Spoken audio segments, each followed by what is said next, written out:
Most students' main goal is to graduate from high school. However, there are many students who find that goal difficult to reach in the typical high school setting.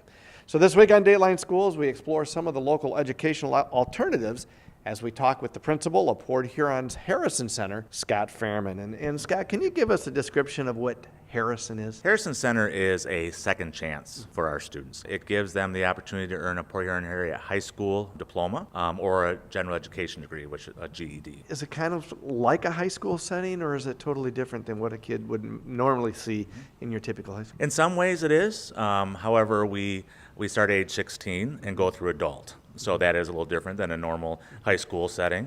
And however, at Harrison, we do have, classes, we have bells, we have hour-long classes. However, students are at their own pace. So if they're not done, there's not a classroom teacher in the front of the room teaching. It's one-to-one around the classroom. And but the biggest thing is it's at their own pace. When they finish, they finish. We see at a lot of the high schools around the county, there's 30, 35 kids in the classroom. You don't have that many kids in each class, do you? No, it can range from 10 to 25. It just depends on the need. And I imagine for some of those kids, that's got to be a little more welcoming and just a little more comforting for them having a smaller class size. Well, exactly. Not all students are comfortable in a traditional high school setting.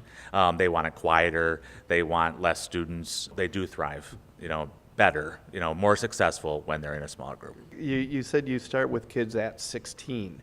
Do you find that a lot of students are here all day like a typical classroom, or they come and go as they need, especially with employment? Our high school students, our current high school students, are required to be here the entire day. We do make exceptions once in a while on schedules, work schedules and such, but they are required to be here. We'll be back with more tomorrow. For Dateline Schools, I'm Terry Harrington.